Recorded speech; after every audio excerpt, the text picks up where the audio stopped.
ধরুন লিওনেল মেসির বা পায়ের কোনো ক্ষতি হয়ে গেল, এমন ক্ষতি হলো যেটা আর রিকভারি করা সম্ভব নয়। আপনি কি জানেন তখন মেসিকে ক্ষতিপূরণ হিসেবে কত দেয়া লাগবে? যদি তার বা পা কোনো কারণে অকেজো হয়ে যায় তবে তাকে ক্ষতিপূরণ হিসেবে দেয়া লাগবে $900 মিলিয়ন। যদি শুনে অবাক হয়ে ওঠেন তবে জেনে রাখুন এটাই সত্য। পৃথিবীর সবচেয়ে দামি বীমা করানো আছে লিওনেল মেসির বাঁ পায়ের।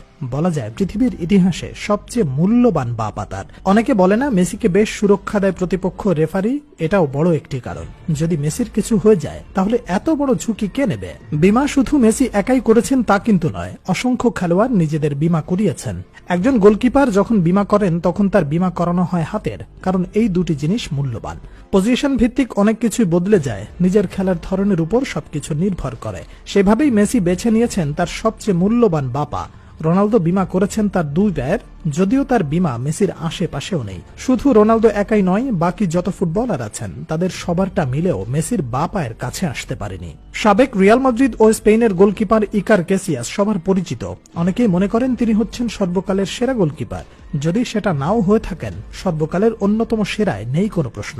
2007 সালে নিজের দুই হাতের বীমা করেন তিনি, যেটা ছিল 10 মিলিয়নের। বীমা কতটা গুরুত্বপূর্ণ সেটা ইকার ক্যাসিয়াসের কথাতেই বোঝা যায়। একবার তিনি মজা করে বলেন, আমি হাঁটুতে আঘাত পেলেও মনে করি সেটা আমার হাতে আঘাত করেছে। গ্যারেথ বেলও নিজের বীমা করিয়েছেন। তিনি বীমা করেন নিজের দুই পায়ের। প্রায় $100 মিলিয়ন বীমা করিয়েছিলেন বেল। মজার ব্যাপার হচ্ছে 2013 সালে রিয়াল মাদ্রিদ তাকে দলে ভেড়ায় রেকর্ড 100 মিলিয়নেই। 2009 সালে রোনালদো যখন বীমা করান তখন $144 মিলিয়ন ছিল তার পায়ের দাম। তার বীমা করানো হয় দুই পায়ের, অর্থাৎ প্রতি পায়ের জন্য ধরা যেতে পারে $72 মিলিয়ন।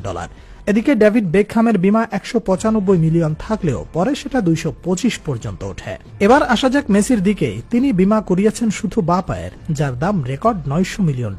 এটাই অনেক বড় কারণ প্রায় সময় তাকে ফাউল করলেও বড় ফাউল করার ক্ষেত্রে থেমে যেতে হয় প্রতিপক্ষকে। যদি কিছু হয়ে যায় তার বাঁ পা, তখন তাকে দেয়া লাগবে $900 মিলিয়ন।